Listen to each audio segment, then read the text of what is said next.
I have a wonderful electronic invention I want you to see. It looks something like this. Live from the G. Burbick Farm Studios, it's the Baseball Coaches Podcast with Britt Taylor. Welcome to the Baseball Coaches Podcast. Number one, this is Britt Taylor, and I am with DJ Yoakley. What's going on, Britt? Not much. How are you, my man? Oh, living the dream, my man. Baseball Coaches Podcast number one. We've talked about this for so long. The excitement is here. It's like the birth of a new baby.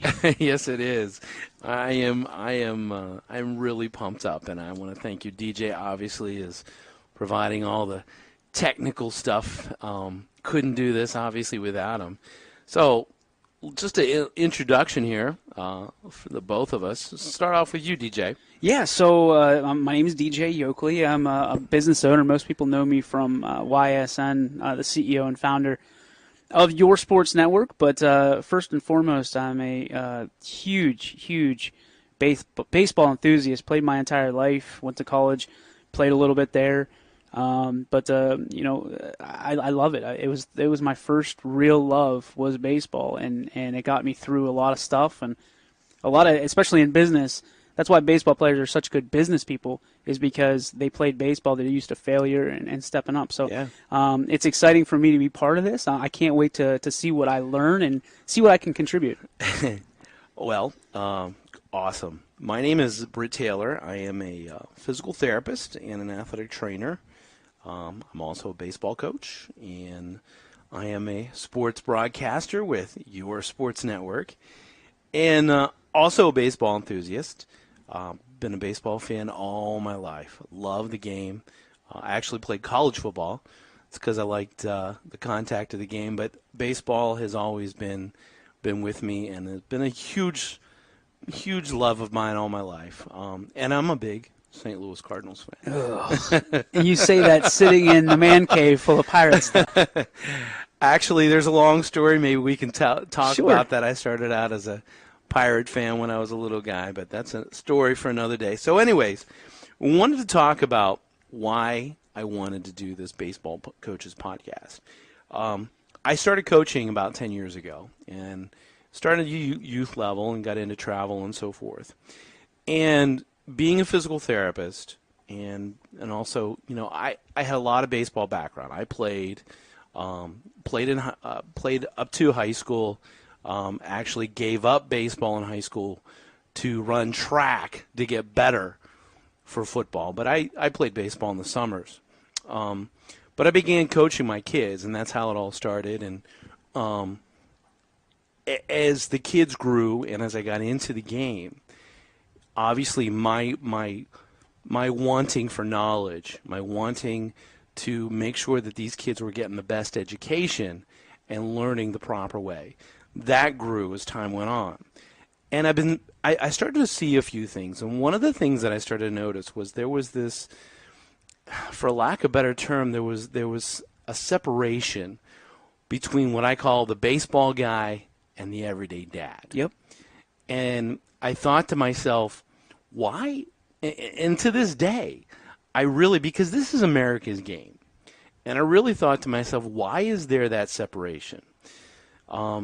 And I know one of the answers to that. One of the answers to that is we've created, and it's partly because of the progress of the game, and kids are now specializing in one sport, and you've what I call it the dance mom environment of baseball, where you've got coaches now who are specializing in. And that's money for them. They don't want to just share that information outright because they want that dollar. They Absolutely. want to make that money. And and we'll probably have some of these guys on our show eventually. Sure. But I understand why they do that. So one of the things that is despite understanding that, one of the things that's made me mad about this is I've seen it affect the kids. And I've seen kids come up over the last 10 years from Little League through high school where they weren't taught the right way, or maybe their parents didn't have that money. And because of that, they didn't pick up the right mechanics or they didn't pick up certain things. And obviously what happens over a long period of time is bad habits become ingrained. Muscle memory. So let me ask you this. So you hit on something that I've been preaching for years, and it all even goes back to some of the most basic of fundamentals of how to hold a baseball bat. Yeah. When you look at some of these kids and their swing and you break down all that, you talk about these gurus that go around and specialize in this. There's community baseball, and then there's travel baseball, and then there's leagues like we have here in Youngstown with the Class B League. Yes. The kind of three pillars, if you will. So what I'm seeing, and you can tell me if I'm completely off base here, is the community baseball pillar is led by either dads who very rarely played the game, very rarely went very far in the game, or then you have the travel ball, which is dads that probably played at the D3, JUCO, D2, D1 level, maybe didn't go pro, maybe did in some capacity. And then you have the kind of middle ground there, which is the Class B League, and leagues like that, which is, I don't want to say that it's a step down from travel ball or a step up from community league, but it's a different animal. It's a different beast. And you have kids that are trying to make the jump from community ball to either the B League or travel ball, and they don't even know how to hold a baseball bat because the guy who was teaching them didn't know how to hold it either. Exactly. And that's where the shame of it is. You'll see kids who, like I said, they learn the wrong way and then they get to that next level and it never gets fixed and then they still have the problem. A little bit about the Youngstown Class B League. I tell you what, I know that league is, I coached probably 5 or 6 years in travel ball. And I have to say, what they've done, what Scott Rourke and the guys have done there with that league is absolutely amazing, because that league, I've seen travel, and I tell you what, those guys can compete with travel. They get into some travel tournaments, and they do well. Now, because of some teams, when they get into the tournaments, they won't focus on it because they're more worried about the in-season stuff and so forth. But anyways, that league draws in the best talent from Northeast Ohio, from Western Pennsylvania, Southeastern Ohio. We saw a player last year who was commuting from Fairmont, West Virginia. Yep. That's a 3-hour drive just to play baseball. So those guys, that environment, that Class B League is absolutely phenomenal. They do an amazing job. And they've been doing it for years. Yeah. And it all starts with the guy that started it, Bob Seen. And this is probably a different topic for a different day, but when you look at how talented and how blessed we are here in Northeast Ohio, Western Pennsylvania, to have a place, a facility like Scene Park, the people that work there, the grounds crew, number one, impeccable. For what they're Ron always Bovo, there. baby. That's it, Bovo. and you talked about Scott Rourke. From top down, there's less of a pecking order and more everybody does their part. Yeah. And that comes from the coaches at every level. There is a magic, as you will hear me say and hear many say, once you cross over from the parking lot to the baseball field. When you walk in at Scene 1 or Scene 3, it's almost like when they walk into the cornfields. Field of Dreams. Field of Dreams. That's exactly what I was thinking. It's incredible. and the thing is, and we don't have enough time, and obviously we don't want to take too much time on it today, but reality is when you show up there, there's an expectation of a level of play, as there is on any travel team or in any league above community. And I think you hit the nail on the head in trying to figure out where we can help those community dads become better baseball coaches is what we're here to do. And that was and I have to give props to Howland Athletic Club, because that's where we started out. And I left the community scene because I had a lot of kids who were during the off season, during the community season, they would be coached by dads who really didn't know what they were doing. And then they would come and play for me on the all-star team. And I would be spending 2-3 weeks sometimes trying to fix some of the bad habits that they weren't being corrected by their community. And now it sounds like I'm talking bad about the community dads, but I really shouldn't, because they're doing this for free. They're doing volunteer work, which they should be commended for. And but that's almost, in a sense, that's why we're here. That's why we're doing this, talking about this stuff. To, hey, you know what? Get on the phone, get on your radio or your computer, listen to some of this stuff. We can help you digest it, and not only for that, but for other coaches as well. And that's one of the reasons why, one of the passions that I have, one of the reasons why I wanted to do this podcast is for those guys. And so we left that scene because of politics, and because of, I had that group of kids who they just wanted to stay with me for the whole season rather than waiting until the All-Star season. So we decided to start the travel thing, and it was great. Travel ball is great experience. It's great talent, and it's phenomenal baseball. It's expensive. And that was one of the disadvantages I had, because we were, and I have to give credit to my wife, and my best friend Angelo Fakis. We didn't have the expensive facilities. We didn't have, we didn't have the nicest equipment. We didn't have our own field. We had to sometimes jump on a field where we could get it, and so it was hard that way. So because of that, we weren't able to attract sometimes the best players. Now we coached them up. We coached them up, and we were able to get to the semifinal or the final game. We probably won 4 or 5 tournaments, but a lot of times we get to that team, the local team that was that did have the money and the better players, and and then that kind of leads us into Scene. A lot of those kids also went to Scene, and that's a nice thing about Scene Park, is it levels the field. Yep, centrally located. It levels the playing field, and some of those same teams we're able to now take care of as well, because Scene Park does that. It creates a situation for all those kids to play on the team they want to, and it's just it's a fantastic experience. Let me ask you this. What is the most, because I have something kind of going on, not only personally, but a really good friend of mine is going through some of this stuff. What's the most encouraging part of being a baseball coach?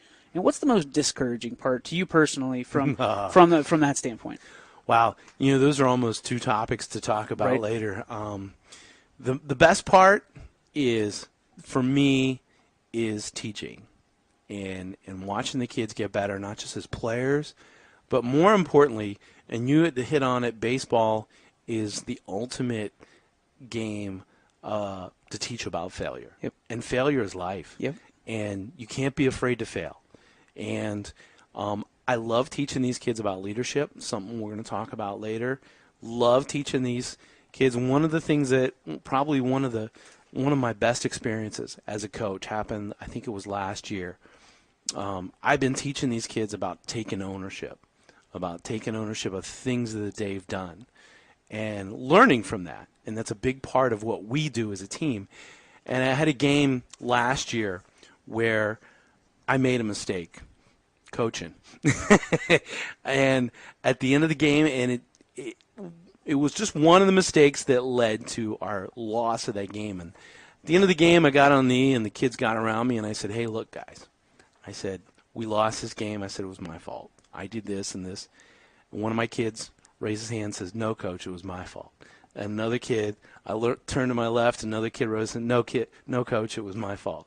A third kid raised his hand and says, no, coach, it was my fault. I'm like, wow, these kids are learning. Yep. And most importantly, they're learning really important stuff about taking ownership and so forth. But on a negative aspect, say it. I'm going to say parents. I knew it. There it is.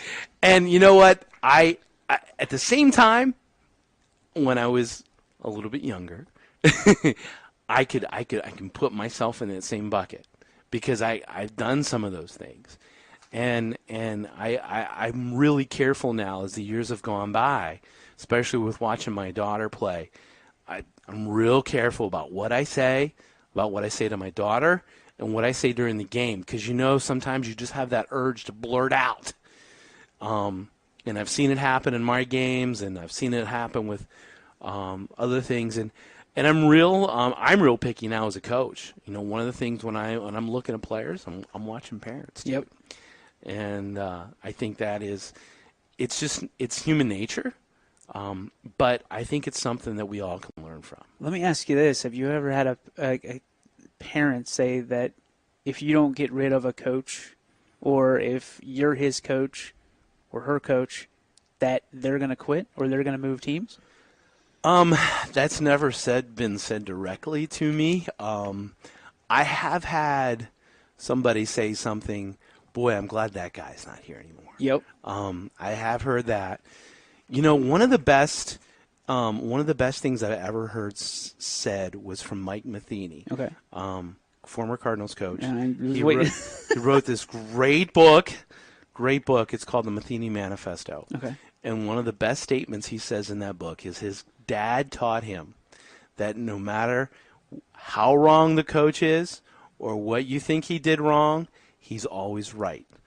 And he was never going to say anything bad about any of the coaches.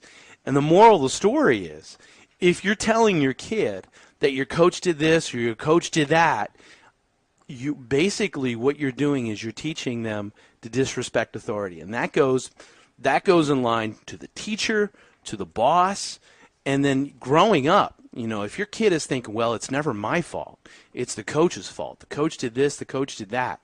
Your kid's never going to be able to take ownership of what they do.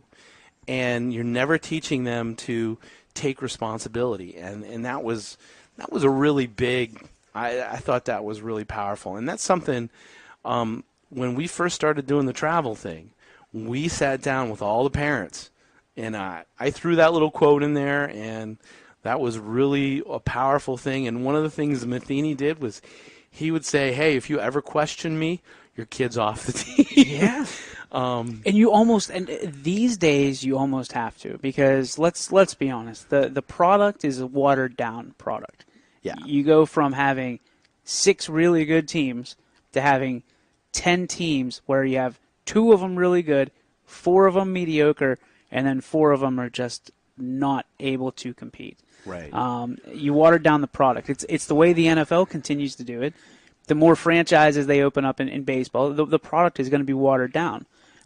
So when you look at this, we have a sense of entitlement in this country where everybody deserves to play, no matter Right. what skill level you are. Right. But parents have they see things through rose-colored glasses, right? Yes. Their kid never does any. The majority of parents. Let's just categorize that. And if you feel any guilt in your heart right now, you can tell which side of these parenting fence you're on.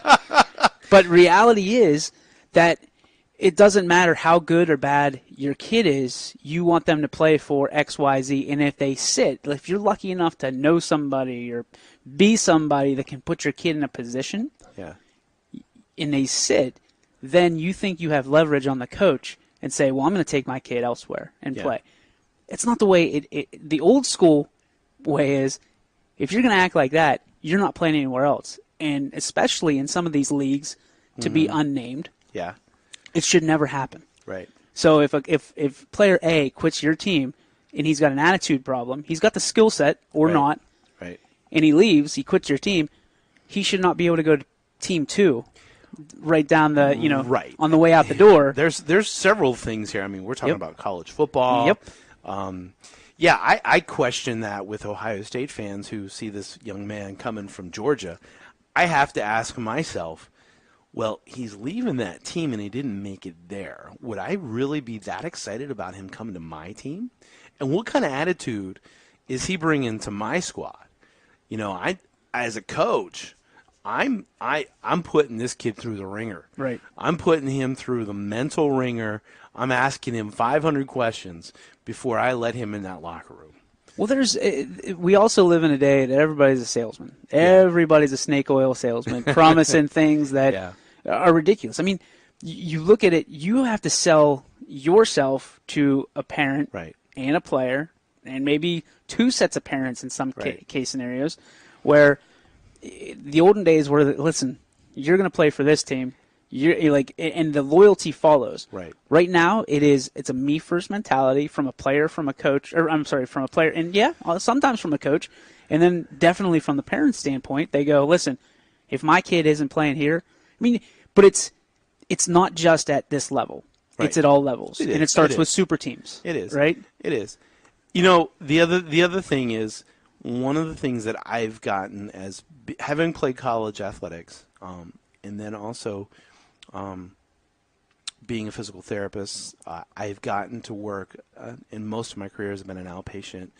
I've worked with some professional athletes in the Warren area, so I've been around professional athletes, and getting to work with them, and then going into a situation and listening to parents. You know, we all think, and everybody has that dream, and it's great to dream, but you know, I don't want to say every, but so many parents think that little Johnny is going to be the next professional football player, the next professional baseball player. But what they don't realize is little Johnny's great. He's great at what he does, and you know what? He may start for his high school team or his travel team, but what they don't realize is the guys that they're watching on television on Sundays, those guys are freaks of nature. Yep.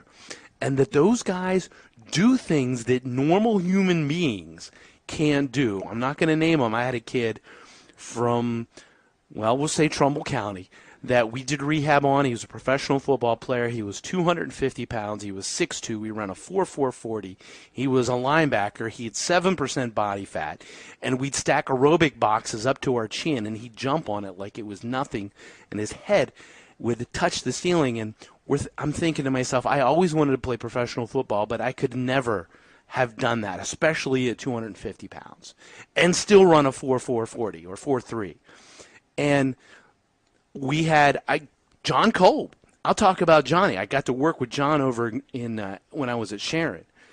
Just a mammoth of a man. His hands were the size of my right arm, and John told some great stories and some things, and I just thought to myself, that's just unbelievable. Right. And John would put a treatment table, which would come up to your chest, and he'd put his feet on that, and he'd be in a decline position, and to do push-ups with his hands on the ground, but his hands wouldn't be on the ground. They'd be on a therapy ball. Yep. And he'd sit there and push out 50 push-ups on that therapy ball. And I'm thinking, I couldn't do 2 of them. And this guy's 30 years older than me. And so those are things that people don't. You see a guy on TV, and he looks like he's normal because he's competing against other people that aren't normal. And I think that's the biggest thing. And I try to explain that to parents sometimes. And I said, hey, look, let's work. Let's not give up on the dream. Because your kid's gonna get a work ethic, and maybe things are gonna change. Maybe it will happen, but let's not forget about the books. Let's not forget about the school. Yep. Let's not forget about the important things in life. And so, anyways. Well, we're going to get to a lot more. We're going to take a quick break. When we come back, we are going to talk about public enemy number 1. We'll tell you what that is when we come back right here on the Baseball Coaches Podcast.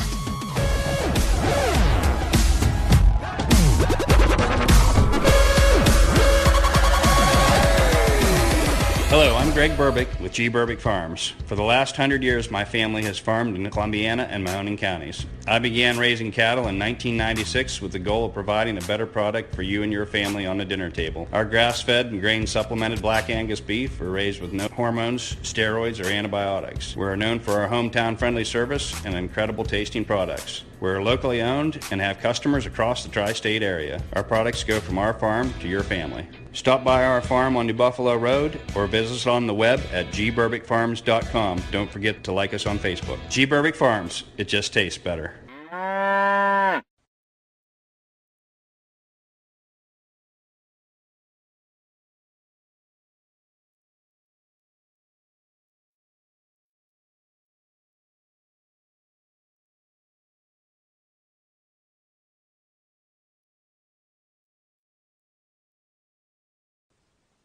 Okay, so Today's topic, I've called it Public Enemy Number One.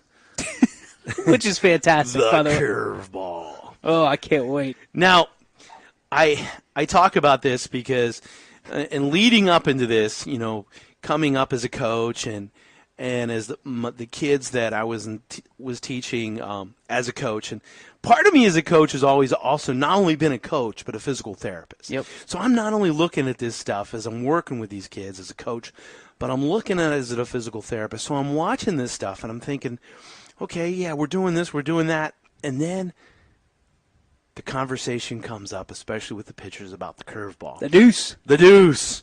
And the big thing was, hey, don't throw the curveball before age 16 because the growth plates don't stop until they're 16. In actuality, some of them don't stop until after that, and some of them stop before. The big thing is puberty. But anyways, it's don't throw the curveball, don't do it. You're a bad coach if you allow this to happen. It's the worst thing you could do. Don't let this happen. Meanwhile, you've got a 10-year-old team, and all of a sudden, you see your kid, he's throwing a 50-mile-per-hour fastball, and all of a sudden, hey, what was that? Uncle Charlie. Where did that come from? So, coach, I went on YouTube, and I learned how to do it. Oh, okay. So, as a coach, then, I start thinking, or even as a physical therapist, okay, I'm going to limit this. I'm going to tell this young man he can't do it. So it was at that point that I started thinking to myself, this kid's arm's not hurting. Why should this be bad? Why? So then I started looking into my knowledge base as a therapist and having studied some kinesiology, which from those of you from Howland, that means that means basically it's a combination of physics and anatomy. So I started looking into that stuff, and I started thinking to myself, now wait, something doesn't make sense here. And so as time has gone by, I've realized that I'm not the only one. I'm not the only one that debates this. And it was funny, I was just in a Class B meeting back in November, and they were talking about pitch counts and these different tournaments and different leagues.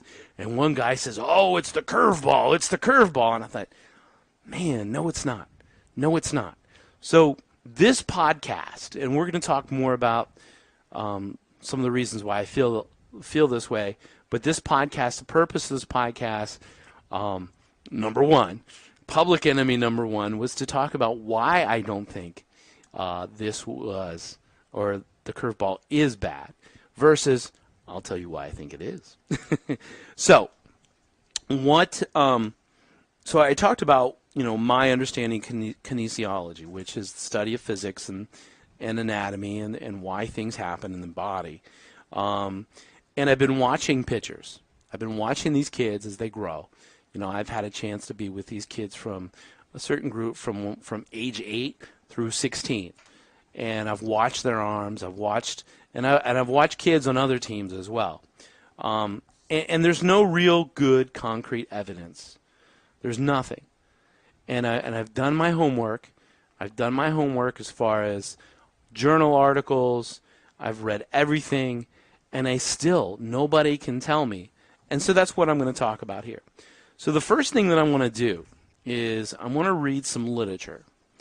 And I'm going to, and at any point, DJ, you want to interrupt me or say, what is that, or go at it. I'll be the public. So this first article is from Sports Health. It's online. It's from September of 2016. And it's elbow biomechanics of pitching. And so I'm just going to read a couple things here. 60 million kids per year participate in baseball. That's a lot. Actually, where are those kids? Yeah, by the really. way? I don't know. That's a good question. 17% of youth players reporting pain. This was in 1976. 17% of the youth players were reporting pain. 52% of the youth players were reporting pain in 2004. So one of the questions I asked myself is, were we asking in 1976? Well, that's a good point. My question and my thing immediately goes to, listen, I'm on the fence, and you know who owns the fence is the devil, right? So, but reality is, when we were growing up, and there's a little bit of an age gap between you and I, so it's good to bring out generational. When we were growing up, we were not allowed to throw the curveball until we were 12. Right. However, like you said, there was no YouTube back there. You had Uncle Gary being able to show us Uncle Charlie. Right. And he said, oh, this is pretty cool, kid. Check this out. Throw this a curveball. And all of a sudden you start seeing it. Yeah. And you don't know what to do with it. Right. But you're even playing catch with your friends. And this still happens to this day all over America, is kids aren't even pitching and they're throwing flat ground curveballs. Right. Right? Oh, yeah. Which means what? You're leaving your arm higher, and you're not, a lot of times, not finishing, which is even worse than being on the mound and doing it. Right. And then I really think the detriment of all those, what do you say, 72% people reporting their arm hurts, is the fact that this BFS across the country, bigger, faster, stronger, okay? Some of these kids should not be throwing as hard as they do because they need to learn to locate the pitches before they throw 70 miles an hour. Mom and Dad, they love going to what used to be Geauga Lake. Now it's Cedar Point. Now it's even at your local county fair where you light up that radar gun at 72 and your kid is barely out of his Pampers. And that's something we're gonna lead into. Yeah. Because if you think about that, okay, and my growth plates aren't formed yet, and I'm 14 years old, but I'm throwing 80 miles per hour. Think about the amount of trauma I'm creating, and I do that multiple times. So we'll get into that, and that's a very, very good point. Athletes specializing in baseball and in positions with repetitive throwing often develop elbow injuries. No kidding. And that's something that you kind of hinted at there too, was that, and we'll go into this too, is kids now are specializing in one sport more versus what they were doing in 1976. 1976, I was only 4 years old, but a little bit after that, I mean, we played 3, 4, 5 sports at one time.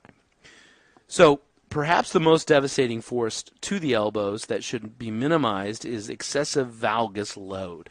So valgus load, and let me explain that to... let's break that one down. Let me break that one down. Is if you're just listening to this podcast, if you put your arm up in the air and somebody puts pressure to the outside part and it causes pressure, it increases the pressure to the inside part. The pressure on the inside part, that's called a valgus load. So valgus means pressure to the inside part of your elbow. Where the ulnar collateral ligament, which is the ligament that crosses the... UCL. Yes, you got it. And this is the famous Tommy John surgery, which is surgery to replace that ligament after it's been torn. Mandatory by all major league pitchers, That's right. That's right. So distraction forces are responsible for medial elbow conditions. Medial means the inside, such as little league elbow, medial epicondylar apophysitis. I'm really happy you didn't make me read this. Yeah, I'm glad. Yeah, I just realized that. Stress fractures of the humerus, ulnar collateral ligament, which is the UCL, flexor pronator mass, and and the ulnar neuritis, which are... Those things are all things that can happen from that valgus load to the elbow. So there's a ton of things that can happen. So I'm going to skip all the way to the discussion on this article. In this study, the EG group, which is basically the group that we'll call it the exercise group, that had a larger external rotation, valgus positioning. So basically what they're saying is the more external rotation, okay, that a pitcher is going to have, or a thrower is going to have. Because, as we're going to talk about, this isn't limited to pitchers. Nope. Which helps back up my what I'm saying. So, the more valgus, or the more external rotation, okay, which is if you're holding your arm up in a Flexing. It looks like you're flexing. Like Yep. you're flexing, and now rotate that arm backwards. That's external rotation. So the more external rotation during early cocking or late cocking and acceleration, the more valgus is going to take place in that elbow. This greater angle of rotation suggests that this group may be generating a larger valgus torque across the elbow. That's what we were saying, which is a risk factor for medial elbow pain and injury. Increased strength, along with age and experience, are causes of greater external rotation, which will lead to greater valgus. So what they're saying is the more strength you have, okay, in that arm and the more torque you create, it's going to create more valgus stress. Okay. So we're gonna be like a lawyer, and we're gonna hold these things for later in the case. Right. But basically what you're breaking it down to is if you were to take a piece of a stick, right? Yeah. And you bend it and you bend it and you bend it, there's the more torque on it, the more it's going to come back. Or a slingshot, the more you break it back. And ideally, your pitchers who throw harder are going to have more and more external rotation. And so if you compare Randy Johnson to little Joey, yep. Okay, Joey, the 14-year-old pitcher who's throwing 60 miles per hour, Randy Johnson's going to have much more external rotation. Because he's got length and he's got flexibility. Right. And he's been doing it since... Well, that too. And he's the big unit. And he's a major league. Yeah. I would hate to stand in on that man. It'd be fun just to say you did it. I guess that's my thing. Like I would do it, and then I would clean up the pee on the plate, and then give me like a bomb technician's gear or football equipment or something. I still love the John Kruk. Always. First thing I think of, everybody thinks of the bird with Randy Johnson. I think of John Kruk. So now, and here's the most important statement: an increase in flexion, which is how high you're holding the arm. An increase in flexion during transition between late cocking and acceleration is going to reduce that valgus load. So what does that come down to? The one thing that we always hear from, and the word we hear from pitching coaches or coaches or baseball guys in general, is arm angle. Yep.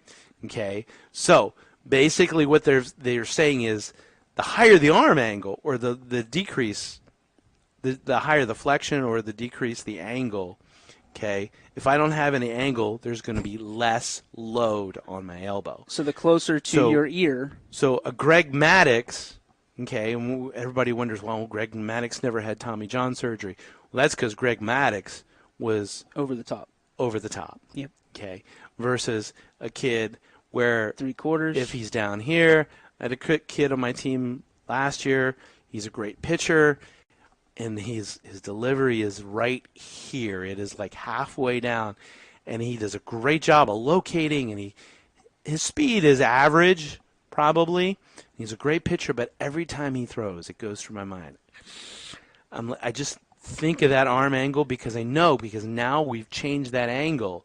Now we're increasing the load, and every time that angle comes down, it increases exponentially. Well, one of the things that you see, and one of the things that we had growing up was 4 arm slots. You had over the top, 3/4, sidearm, and submarine. And you don't see submarine much anymore, but you're starting to see it kind of come back in the majors because it can be kind of a second career for some pitchers. Yeah. Because to your point, you change the arm slot, especially if you're a reliever. Yeah. It's a brand new career. You can do things that you never could from a 3/4 or an over the top position. So you're saying from an over the top, and if you're listening at home, if you put your hand up to your head, if you're reaching towards the sky, over the top is put your palm towards the batter where they would be if you're a pitcher, and over the top is as close as you could get to your ear where your bicep would be. 3/4 is if you drop it naturally into a 3/4 position. Sidearm would be if your arm's all the way out, extended, right. And then submarine would be anything below sidearm. Right. Correct? That's what we classify? Correct. Now, the thing that the other bit of controversy, and just because you do throw over the top doesn't mean you can't get Tommy John, right, or you don't have any load. But the thing that becomes a matter of controversy amongst coaches, especially at the youth level, is you'll see a kid come out, and then you'll see some coaches who they'll try to change that arm angle, and it becomes really challenging for the kid, and then it screws them up, and then a coach will try to change him back, or the kid will just revert back, and that becomes, and I've heard some good coaches, and I agree with this. It's just too difficult to change that arm slot. A lot of times a kid's going to throw, he's going to come out and he's going to throw the way he does. It's natural. It's just the natural delivery, and it's just way too difficult sometimes to try to change that. It's like trying to take muscle memory. It's like I said, if I get a 17-year-old coming to me with terrible pitching mechanics, I can sit there and, for example, if he has no stride, I can sit there and try to show him how to stride all day. But if he's got a certain way that he's done it, he's going to revert back to that, and it's just very difficult. That's why it's important to start teaching some of this stuff young. But arm angle so often is just, it is very difficult to try to change that. And I've heard a lot of coaches, and I pretty much agree with it. You can't change it. Well, I think it's one of the things, too, you look at where if you're changing that, you almost have a better chance of just giving them the ball in a glove for the other hand and teaching them, starting from the other side. But, I mean, honestly, you think about it, you hear stories of kids all the time, especially young kids, who they're terrible baseball players or terrible in the field or whatever, or quarterbacks. Dad always wants them to be quarterback. Right. And then, well, my kid doesn't have an arm. My kid doesn't. And then you go, well, has he ever thrown with the other hand? And all of a sudden they got a cannon. Yeah. And then you realize, oh, my goodness. I mean, we had a kid here in East Palestine young man having the hardest time hitting a baseball. Hardest time. It was 8U. Yeah. We flipped him to the other side. Unbelievable. Yeah. He can hit it. He can see it better out of the left-hander's batter's box. Yeah. And all of a sudden he goes from 1 every 25 at-bats of getting on base to he's getting on base regularly and turns into one of the better kids on the team. So I think the natural, you summed it up perfectly. Being able to let the kids have their natural arm slot or throw naturally. Because, listen, there's a reason that everybody has a different batting stance, right? It's because what's comfortable for them. Because if you went up to bat and you went up there, you did your stance, you did your swagger, your booty shake or whatever you do in the box, and then I tried to emulate it, I wouldn't be comfortable. That's why it's so fun when you're a kid to emulate Ken Griffey Jr. Yeah. Oh, my gosh. Nobody can do it. Yeah. I can't. I'm a right-handed batter. But at the same time, it's so pretty, and he's so good at it. Ugh. But nobody can emulate swings like that. There's pieces, but you've got to stay natural to who you are and what you do. So are we getting calls already for the show? I don't know. We might be. We might be getting a multitude of calls. So let me ask you this while we're on it. So I think there's a misperception out there of people with Tommy John. Right. And I've heard it more than once. Somebody say, listen, let's just get you Tommy John and be done with it. I think there's a lot more success stories that we hear about as opposed to the kids that get Tommy John and never play again. Right. And can you debunk that for us? So you're saying that there's success story. There is success stories. There's success stories because we see it all over Major League Baseball. Right. But what people don't tell you is you have. I'm a big wrestling fan, so you have wrestlers that get hurt all the time, and they make it back. For you and I, for average Joe, it's a year injury. We're out. We're not allowed to do anything. We're not allowed to lift. Right. For the WWE, it's 3 months, and they're back full strength because they have a load of doctors, they have facilities, stuff like that, where, Jamison Tyone had Tommy John surgery, did he not? And he comes back a year and a half later. He's better than ever. Right. And people automatically think, oh, my goodness, if we have Tommy John, if my kid has Tommy John, he's going to come back throwing 106. Yeah. Well, the other thing in kind of going in that direction is the question that coaches and players and parents have to ask themselves is what led to this? Yep. One of the greatest experiences I had as a young coach, I started sending my son and my daughter to Jimmy Devine. Now, hopefully if Jimmy listens to this, he'll shake his head and laugh. But I used to I'd hang out and talk to Jimmy, and one day he was working with a young kid. I shouldn't say young. He was 15, 16. The young man had already had Tommy John surgery, and he was just getting back into his throwing program. And he started throwing, and his mechanics were off. And he was opening up his front hip way too early, and he was dragging the arm. And when that was happening, it's going to put a lot of stress on the medial elbow. So Jim's watching him, and Jim did everything he could not to hit the kid other than just yell at him and say, hey, look, you idiot. Do you want this to happen again? But see, part of that is the mechanics that were so ingrained. This kid was opening the hip up, and he was doing the same thing that he was doing that led to the problem to begin with.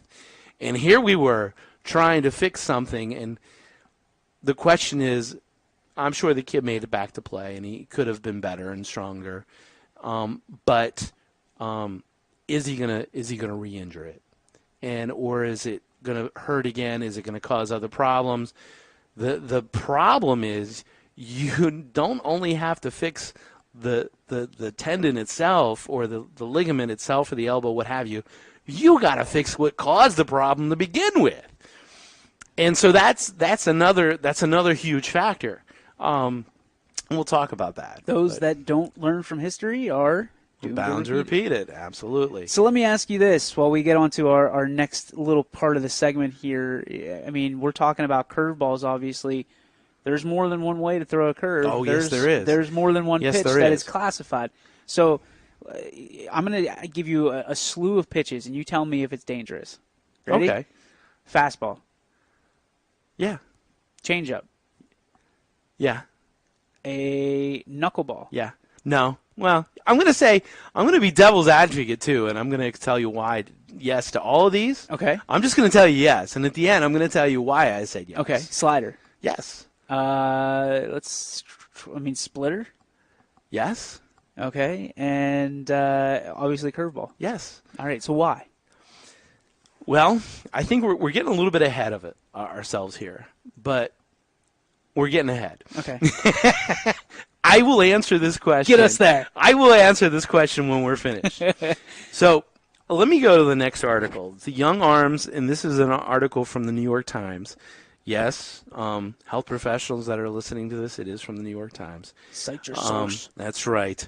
Young arms, well, they're going to say, well, that's not a reliable source.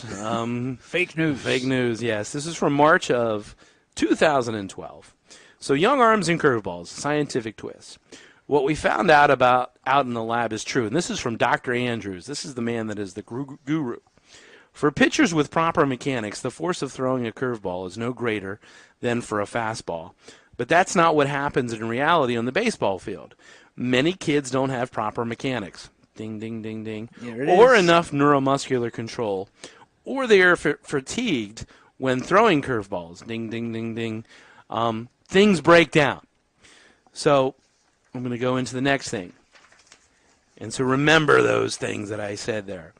They have an obligation to protect these 12-year-olds, and this is from an orthopedic surgeon named Tim Kremchak from Cincinnati. We have an obligation to protect the 12-year-old kids, and instead they're saying there's no scientific evidence curveballs cause damage.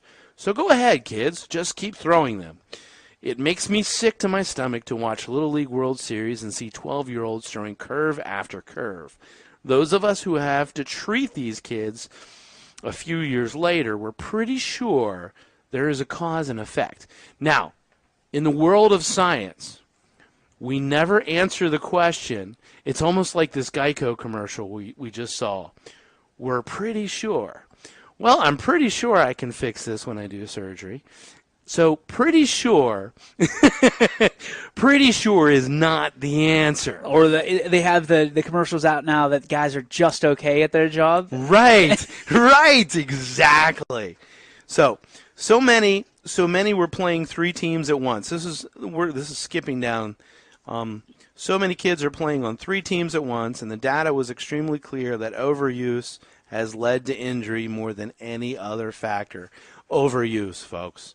Overuse, and that's something that I'm going to hit on. So I'm going to jump really quick into this next article, and this comes from Driveline. What peer-reviewed, and this comes from peer-reviewed research, and their article was fastballs versus off-speed pitches, comparative and relative elbow stress, and this is from 2001. So what the peer-reviewed research says, do Major League Baseball pitchers who throw more off-speed pitches have Tommy John surgery more often? Ooh. They examined 83 pitchers who underwent UCL reconstruction and found that those who threw a higher percentage of fastballs were more likely to require Tommy John surgery. But there was no statistical difference between pitch type or velocity. Interesting. Very. So more fastballs. So in the season before surgery, Major League Baseball pitchers who underwent UCL reconstruction demonstrated greater fastball, slider, curveball, changeup, and split finger fastball velocities with no significant difference in pitch type. So essentially what we're saying is the ones that threw with more velocity, that threw harder, had more incidence of UCL reconstruction. Because, so if we go into physics, okay, and now we take arm angle, but then we also take velocity. Velocity, or let's go to force. Force is equal to mass times acceleration. E equals mc squared. Right. So the more force we're applying, the more valgus stress we're going to create. So when I'm throwing a fastball, okay, whether I'm throwing a fastball, where I'm throwing a curveball, whether I'm throwing the changeup, whether I'm throwing the slider, okay, I'm still generating a boatload of force. And the more force that I'm creating, the more valgus stress I'm putting on the elbow. So the higher or the lower that this arm comes down, then also multiplies that force. See what I'm saying? So Roger now that. Roger that. I like that. Roger that. So we're going to use that. So let me continue here. Look at this. We're watching TV right now. It's on, and they have Bill Goldberg. They had Sheamus. They had some of the WWE guys. So here's the other thing. Oh, it was a tackle.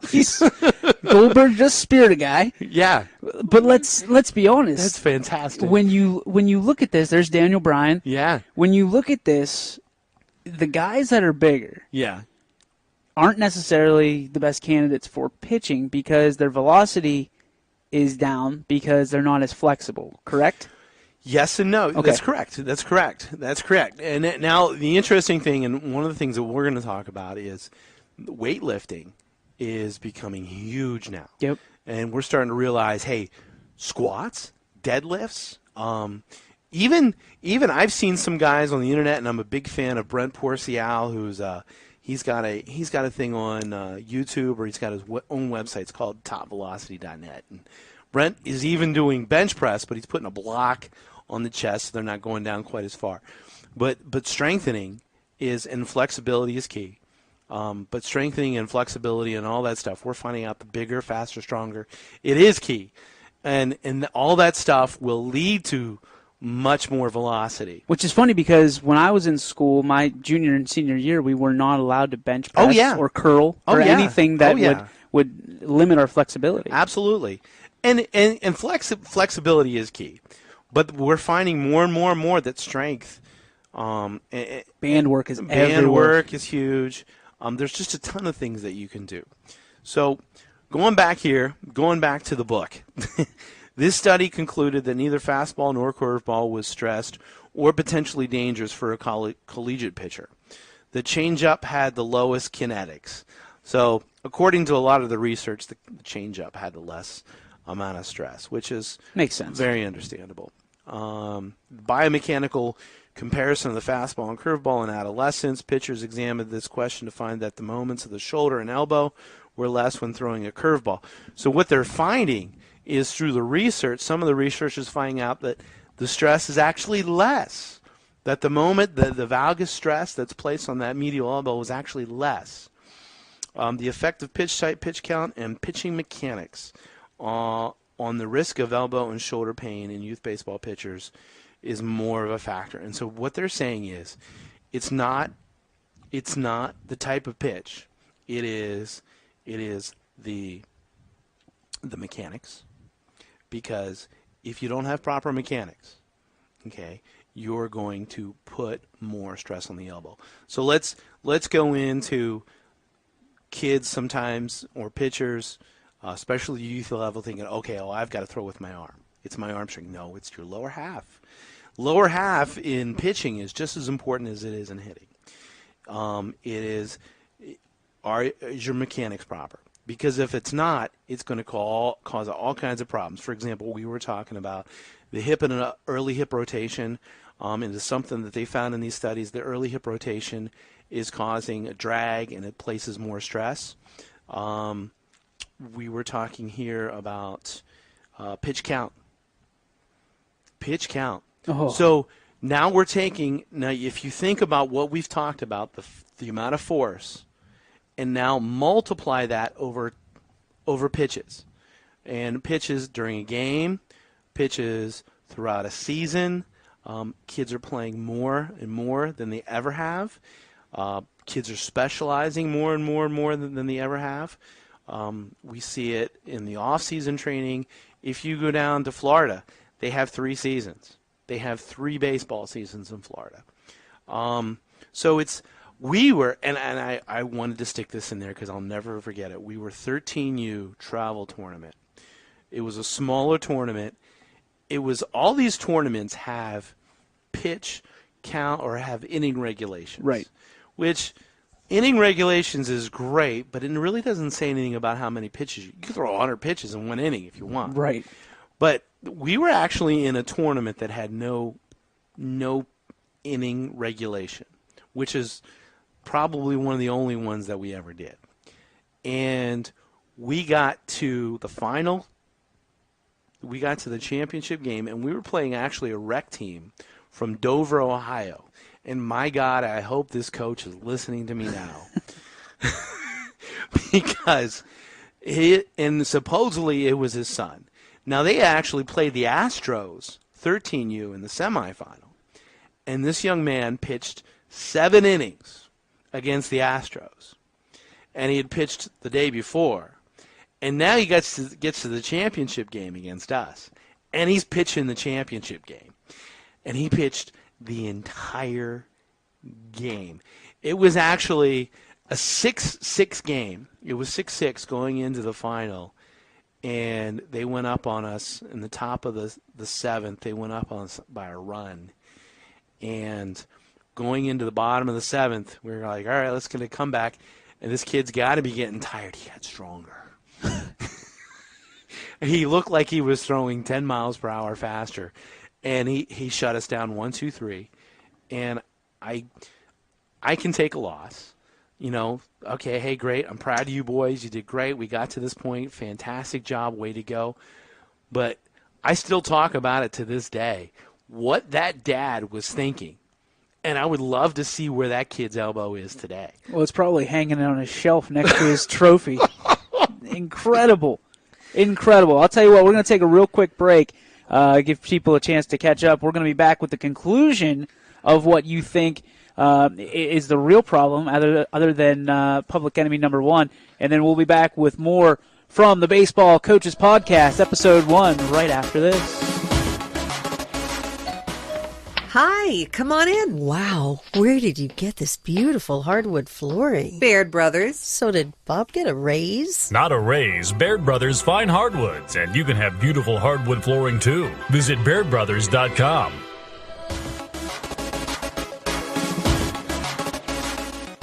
Okay, so we're back here.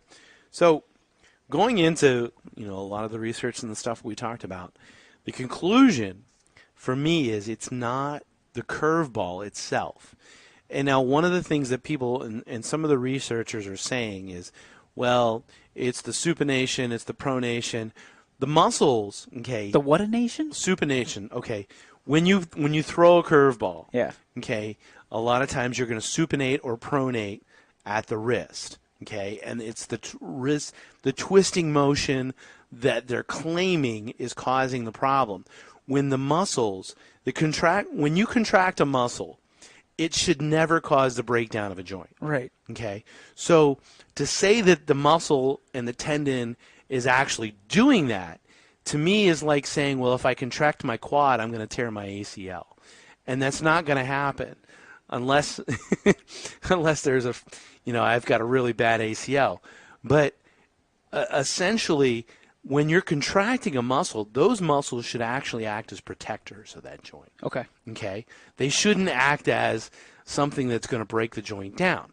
So you can't say, now, if you're throwing something a lot and the muscle gets tired And you keep on doing and it. it's fatigued and you keep on doing it, now those muscles are no longer providing protection to the joint. So what we're looking at is the curveball is not the enemy. It is the pitch count. Greed. It's the greed. It is the throwing too much. Yeah. It is muscle fatigue, exhaustion. It is improper mechanics. It is throwing 80 miles per hour and I'm only 14 and my growth plates haven't formed yet. It is the combination of the valgus load and all those different variation. Well, the valgus load is the problem, but it is all the other things that lead to that valgus load. The fatigue, improper mechanics, and that's it in itself in a nutshell. It's not the pitch. Is there an indicator that you would be able to see from the dugout as a coach that should trip you off? Yes, and you'll start to see mechanics. I mean, if you're a coach and you really know what you're looking at, okay, you've got to look at the kid's mechanics. You're going to maybe see a shorter stride, or you're going to see the mechanics starting to get sloppy, or you can look at the kid's face. I've gone out to the mound and I've looked at it and said, "You're tired." "No, I'm not." "Yes, you are." "No, I'm not, coach." "Yes, you are." I love him to death, Trevor Strohmeyer. I'm going to talk about Trevor on the podcast. Trevor will look at me on the mound and he'll raise his hand up and say, "Coach, I'm tired." I love that kid. But there's a number of different things between the mechanics, you can see it on a kid's face, and then also location. Okay, now he was locating his balls and strikes. He was locating his fastball and his curveball or his changeup or what have you, and now he's not. Now it's all over the place. So then I'll go out to the mound and I'll say, "Hey, Joey, what's going on? You're tired." He said, No. Well, okay, let's fix this. And I walk back off the mound and he'll fix it, or if he doesn't. If he doesn't fix it, he's done. If he fixes it, okay, great. Let's keep a close eye on, see what's going on here. And if he doesn't, he's done. But to average Joe ball coach, you know what they're looking for. They're not looking for the look on their face. They're not looking for necessarily the mechanics. They're looking for velocity loss. And once velocity loss comes, that's when they're quote-unquote tired, because that is community ball recipe number one for disaster. Right. And, even to the point where we had, and I'm not going to name any names, but we had a particular coach. I called my pitches for my pitchers. We threw a changeup 3 times in a row because we knew the kid's timing was off. Right. The coach came out, called time after third pitch. It was 1-2. Right. Comes out and says, "You're tired." He says, "No, coach, I'm not. Your velocity's down. We just threw 3 changeups, coach." It's one of those things. Now, listen, I am not by any means am I saying that people should stop volunteering to be coaches. Right. What I'm trying to say is people should stop claiming they know what they don't know. Right. And this is a perfect example because things like this, where you look at the face, these kids are tired. You know that they're struggling with their mechanics. Maybe, and this is the number one thing that I've seen over the years, you start with an over-the-top delivery, and as you fatigue, the arm slots down. You'll see that. And then that is what gets, I think, personally, that's what gets you in trouble with the UCL and with Tommy John, because your arm's not necessarily here. It's supposed to be throwing here. and then you are. And then another thing you'll see sometimes too, if a kid's trying to stay on top like that, he'll start tilting the trunk to try to stay over top or doing some very. Then you get leg injuries and hip injuries. Yeah. Yep. So and one of the things, and I'm a big fan of, obviously being a physical therapist. I'm a big fan of strength conditioning. Sure. But obviously, one of the best things to help prevent these things is obviously flexibility, strength training, and getting your body strong. Core is very important. And then obviously, there's a number of exercises you can do for the shoulder, and a ton of things, and probably something that we can cover on another podcast. But the biggest thing, I love this one, rest. Rest, yes. I mean, listen, kids are going to be kids, but reality is you don't, like to your story where the kid's pitching 3 games in a row, 7 innings. Come on, Coach. Like, is the trophy worth that much to you? Exactly. And it's not just, it's ego. It's, hey, we're going to beat this we're a community team. We're going to beat this travel team. It's I want the trophy. It's, hey, I want my kid to look like a superstar. The memory, sharing that special memory with your son or your daughter. It's tough, right? Because as a parent, you understand that you want to create memories. You want to be able to have it, but you want to be able to do it the right way. I mean, we have average Coach Joe, right, who is maybe he played a little bit of ball back in the day in community, and now he's a dad, and he wants his kid to be a superstar baseball player. Dedicates his kid, taking pitching lessons, all this stuff. But whenever you take the training wheels off in the middle of the season and he's got the controls and his kid's going to pitch every day, the pitching coach is going to say you're crazy. Yeah. But the pitching coach isn't there. Yeah. But the kids strike. And this is what you see. And this is, to your point about fatigue, is continuing to pitch kids over and over and even to the point where it's just maybe one game. But the kid is striking them out. And this is what I've seen a lot more. Don't throw a curveball. Coach says, we're not going to throw a curveball. Right. And then what happens? Kid's going to throw whatever the hell he wants, throws the curveball, and then he strikes kid out. Right. Okay, maybe throw a little bit of curve. We'll let you dial it in just a little bit. And then the kid starts, throwing strikeout after strikeout. He's being successful. And then next thing, the curveball is a regular in the rotation. Right. Hey, let me show you the slider. Because now dad thinks that the curveball is working well. Success, sometimes, a lot of times, it does. It brings greed. And then the kid or the player is oftentimes subject to those injuries because they're not developed, as you said.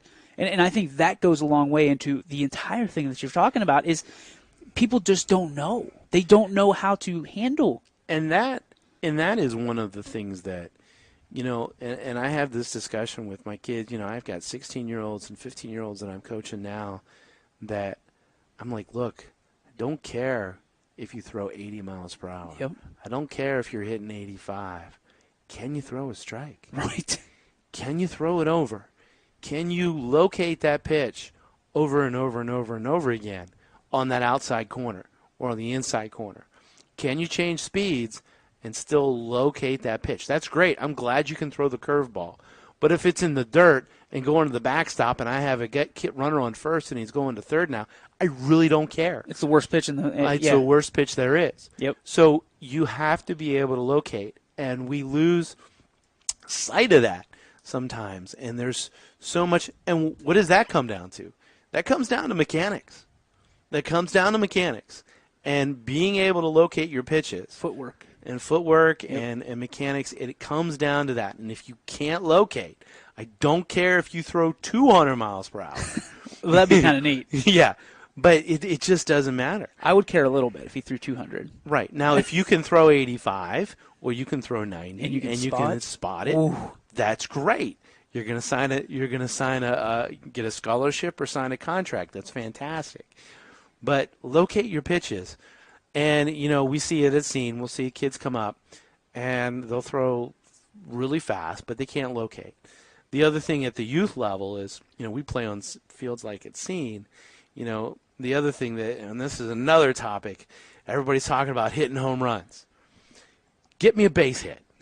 Well, you know what? I used to be like that too. I was a hard ball hitter, right? Wasn't exactly a home run, but once I got a hold of one with the launch angle, it would go.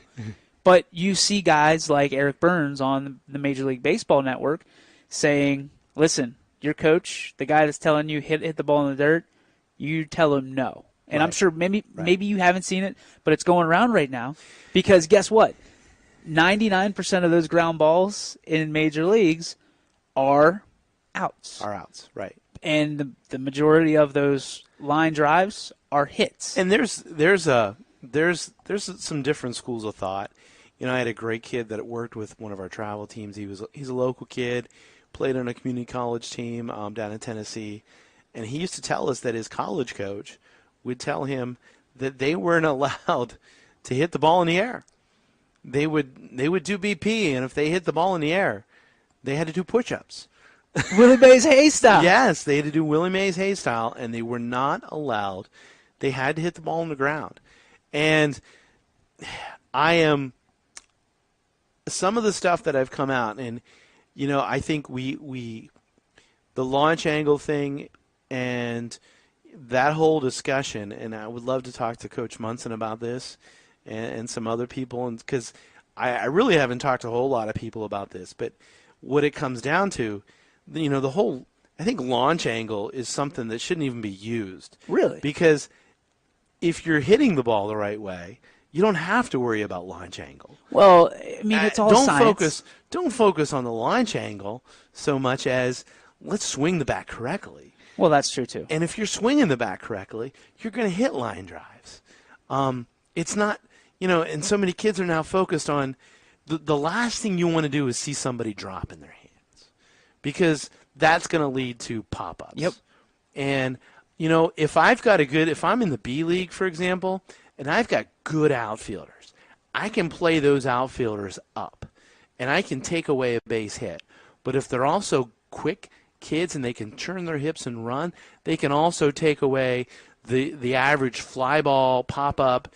You know, I can have a kid in the B League hit a ball to 3/4 of the way to the fence, but it's an out because we got outfielders who can cover that area. All right? I'll take the ground ball that goes through second base and shortstop. I'll take that all day. I'll take the base hit versus the beautiful, it's sexy. It's nice to see that huge fly ball. But guess what? That bad boy's a can of corn. But you're forgetting one thing. Chicks dig the long ball. They do. Chicks do dig the long ball, especially baseball moms. They dig them too. So yeah, I get that whole thing. And the fastball is sexy, but if you can't locate it, if your mechanics aren't good, it doesn't matter how fast you're throwing it. No. And to me, I'll take the kid who's throwing maybe 65, 70, who can throw that locate that pitch. And I was talking about Trev. Trev is a kid who probably maybe 75 on a good day, but he is magnificent with his off-speed pitches and his fastball.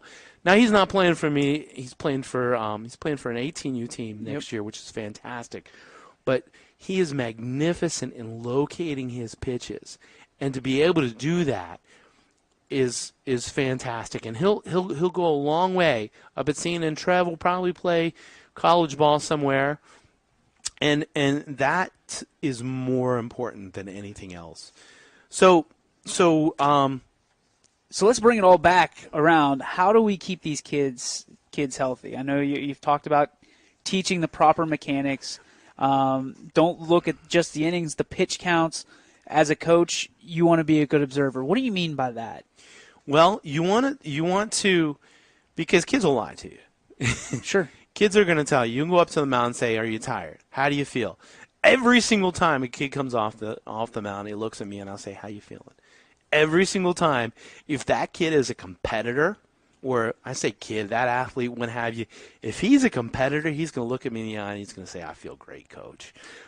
If he wants to go back out there again, but if I'm looking at him, I'm starting to see the mechanics falling apart. I'm starting to see I'm starting to see facial expressions after certain pitches. If the catcher is struggling, I will talk to the catcher. Sometimes, even when I've gone out to the mound, I'll look at the catcher and say, what's going on? And the catcher will give me clues to the umpire. He'll give me clues to the pitches. He's struggling with this pitch. He's struggling with that pitch. Or when the catcher comes off. I'm a big believer, and this is another podcast, especially now at this age, I'm letting them call the pitches. Attaboy. I'm letting them call the pitches because they see so much more than I do. They got to learn. They got to learn. That's the thing. And that was the biggest thing that I took away from my days as a catcher was the ability to take pride in calling the pitches. Now, some coaches, doesn't matter who their catcher is, they're going to, because that's a pride thing for them. They think they know the game. They don't. Yeah. Listen, there's nobody that knows that game better than the guy that's sitting back there. And I've got some good friends that I coach against who do this. And, they've come up to me, and a couple of them have actually coached with me in travel ball. And they're like, man, I shouldn't have called that. And I'm like, man, you gotta let these kids start doing it. You gotta let them do it. Because when you're sitting there and you're behind the batter, okay, you're seeing so much more. I'm sitting in the dugout and I'm at an angle, there's a huge difference. Oh, absolutely. And I can see I think I can see where the batter's feet are, but the catcher sees so much more. Well, and that's the thing. You're taught, you go in, you take a look first at the feet, then you look at the hands. Yes. You watch their practice swings to see what happens with their toes, which way they point their toes, how quickly they're But then you got to look at who's on base. Right. Because reality is, if you've got one out or no outs, and you think that you could pick this guy off, he's going to get a bigger lead at first, but your coach wants to go outside fastball, it doesn't make a whole lot of sense. You're never going to pick that guy off. And we've had conversations. We come in from the pitch was thrown. I'm like, man, why did he throw that? So we'll come in, and I'm like, all right. I'll say, David, why'd you throw that pitch? Well, okay. Well, I can understand why you did that. Maybe we should have done it this way because of this situation. We had a guy on first. It was likely he was going to steal. They were going to do a hit and run. Maybe a pitch to the outside isn't so good. Let's try to keep it inside. Well, this batter did this. Okay, well, all right, I understand that. But you've got to have that, and it's up to you as a coach to have that conversation. And then if you think he made a bad choice, you got to tell him why. Exactly. And you got to educate him. Well, it's just like, and that's where the learning comes in. And they always say the catcher's the quarterback of the baseball field, and it couldn't be more true. Listen, I'm 5'4.5". I was never throwing the football over a bunch of linemen in football. Right. But catching made me feel like I was that guy because to my favorite thing in the world is to say I always play two pitches ahead, because as a catcher you're playing chess and everybody else is playing checkers. Yep. So you have a feeling how your pitcher is that day. You have an understanding of what your coach wants from you. Your coach doesn't care. He just wants outs. He wants off that field, right? He wants back in the dugout and you guys swinging the sticks. Right. So it's your job as a catcher, and this is why catchers are oftentimes completely unlisted when it comes to hitting an offense, is because they're needed so much, especially in the professional ranks, as that guy behind the plate, defensive, right? And thus why so many great catchers become managers. Because so many great managers always were catchers. Always thinking. Right. And they understand the game. I mean, they've seen it from all standpoints. I'm getting chills just talking about it right now. I know that when my man, the Oddfather, when the Oddfather retires, he's going to be sitting in somebody's dugout. Absolutely. I think he should be the next Cardinals manager. Of course you do. Of course you do. But let's get back to, some of the things you said, lots of rest between appearances. That makes sense. And one of the things that they had talked about in one of the articles was, a lot of leagues, and they do, good youth leagues will have pitch count restrictions. Yep. Inning restrictions. Yep. Inning restrictions. Some even have pitch count restrictions, because the reality is, and I think all leagues should do this, it's a pain in the butt for coaches and scorekeepers to do it, but is the right thing to do is to keep a pitch count restriction, because you could throw 50 pitches in an inning. Yep. And if he has a bad inning and you're You have a jerk coach who sees a kid struggling, but he leaves them in there because he thinks it's funny or what have I'm you. not going to waste another arm on Yeah. this. So pitch count restrictions, I think, are more important. Rest is vital. I've had situations, certain kids where, Class B, a kid pitches one day, I'll have him DH the next day. Yeah. Even if he's a good fielder, I'll let him rest his arm. It's so important. Tournaments, most of the tournaments now have pitch count restrictions, but getting the proper rest, good arm care, getting a good stretching routine. Go ahead. At what age does that start? Because here's my thing, is you got the coach's kid or the best kid on the field, first year playing kid pitch, and he goes from the mound to either behind the dish or to shortstop, or third base, where you're making some serious throws. Catcher, a lot of times people in O baseball understand that the catcher throws almost as much as the pitcher. Yeah. And that will wear and tear on your arm too, not just throwing 80 miles an hour, but just I think it's even more important with youth because even at that age, because you don't have the muscular protection versus an 18-year-old who is fully developed. Kind of one of the things we were talking about is, okay, my forearm muscles and my bicep and my shoulder, my quads, my hips, my back, my core, everything's developed. Versus if I'm 10 years old or 9 years old and I don't have the core, I don't have the hip strength, I don't have the core. I said that a second time. It's okay. I don't have that to help protect my arm. It's even more important to get the rest and to maybe sit them a day or even put him at DH or something, or put him somewhere. Well, if you have to have the kid in the lineup, maybe put him in right field where he's not going to get the ball, or first base. Put him in a situation where he's not going to be in danger. The worst thing you can do is put him at catcher. Yep. Yep. Or and this is going back to our whole argument about the curveball. I put it and I didn't hit it on it yet. Corey Seager. I mean, I can't believe more people haven't talked about this. One of the best shortstops in the league. The kid is 20-something and just had Tommy John surgery. It's not because he's throwing curveballs from short. Right. Well, but Britt, my son just got done pitching, and they're running all over us. I need a catcher in there that can throw the kids out. No. And that's the hard part. I mean, you have to separate yourself from the competitive side to – you really do. Am I in this for me or am I in it for the kids?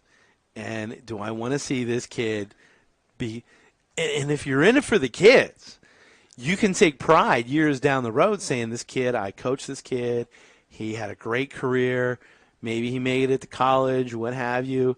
That's what you're there for. Yeah, that his arm's not a noodle. Because nobody's going to say 10 years from now, hey, do you remember Coach Yoakley? Do you remember Coach Yoakley from that 14U team? Man, he was good. You remember? He was a great. You know what, man? After the game, he would walk out and he'd do like Tarzan and he'd pound his chest because he won the game. Yeah, you know what? That team was because of Coach Yoakley, man. That was it. It was all Coach Yoakley. You remember when I threw 240 pitches? Yeah, that was right. Yeah, you know what, man? Roth brothers, they won the whole tournament, man. It was because of Coach Yoakley. Yeah. And that's the thing. You have to sit there and you have to say, pride thing. You know what? I have fun coaching. I have fun coaching because I get to work with the kids. The kids are a lot of fun. I get to watch the kids grow. And guess what? I like the strategy. That's what's fun about coaching. I like the strategy. Yeah, it's fun to win. But how good am I? How good am I as a coach? And this is what you have to say, youth coaches or whoever's listening. This is what you have to say. How good are you when you do have to sit that all-star and you create the strategy or you plug the kids in where you need to plug them in to still win that game without Yep. Jimmy Baseball. Yep. That's the test. It's not how good you are with Michael Jordan in the game as a coach. It's how good are you without MJ. My thing has always been, it's not, if you're coaching these kids all the same, right? And most coaches move up with their kids because their son or daughter's on the same team. It's not how many of those kids you can impact on an every year basis and how much they grow. Right. It's how much you can teach them Right. and they can teach others. Exactly. And you can bring more into the fold and teach them. And that's the beauty. And you know what? That's the Cardinal way. Oh, God. I'm going to throw up. That's one of the things. And Mike Matheny had talked about it. He when he was the catcher, he brought Yachty in. And he taught Yachty everything he knew. Yep. And now he's the Yacht father. But but I mean that's kind of the when you can create an atmosphere as a coach of learning and you have a system that it's about learning and teaching and getting better, and that's the message that you're providing, that's when you have success. We just talked about the man, okay? I'm not a fan. Obviously, I'm a Steeler fan like you, but Bill Belichick. Bill Belichick. You have okay? some respect in your mouth when you talk about Belichick. Yeah. When you talk about Belichick, here's a guy. I'm sounding like John Madden. Here's a guy. Here's a guy that he's got a team full of no-names, except for one. Except for one just amazing quarterback who's 40 years old, mind you. 41. But here's a guy who he's created a system of learning and of discipline that continues to succeed no matter who he plugs into that puzzle every single time. And that's what it's about. Bill Belichick can pound his chest because that's the guy he is. He will go to the Hall of Fame as the greatest coach. Yep. I think he's up there with Vincenzo. Yep. He is up there. I wouldn't be surprised if they turned it into the Belichick Trophy. I'm with you. Because there is a guy who is able to do it with no matter what he plugs into that puzzle versus a team that I love and cherish who's got all the talent in the world but can't put it together. Because they don't work hard. And there's no discipline. Yeah. So we got 2.5 minutes left here. So we talked about Corey Seager. Questions. How do people ask questions here on the Baseball Coaches Podcast? Great question. We're going to be putting together a Facebook page. Okay. And right now, if they want to send their email questions to ohiocardinals@yahoo.com. Okay. Send them to me, and I will answer them. And we're going to have some Twitter going on. We're going to have a Facebook page as well as the email. You can post questions to all three of those and ask whatever you want. If you want to talk about Manny Machado and Bryce Harper and how you think they're overrated, I'll probably agree with you. But we can talk about that stuff. Or if you have questions about the curveball or lineups or hey, Britt, you're an idiot. That's great. And I'll defend myself. That's what the podcast is all about. Or quit being a Pirates hater. Let's start with that one. Yeah, we can talk about how the Pirates they get their talent at the dollar store while the Yankees are shopping at Macy's. So I guess the biggest thing is Britt, what do we have to look forward to for next week's podcast? What are we going to talk about? Oh, good question. Next week's podcast, we're going to talk about leadership. Okay. We're going to talk about how to start getting your kids to lead themselves and take ownership, which is the number one thing in baseball, that if you got a kid that can't take ownership and can't learn from his mistakes, you're doomed. That's the 90 minutes, 90 feet to each base, 90 minutes. Makes sense for right. the Baseball Podcast. Britt Taylor, DJ Oakley, that does it for the Baseball Coaches Podcast, episode number 1. We will see you next week. If you liked what you heard, make sure you comment, like, and share. That's going to do it for us. Britt Taylor, DJ Oakley saying see you later, and take us out. to the ball game.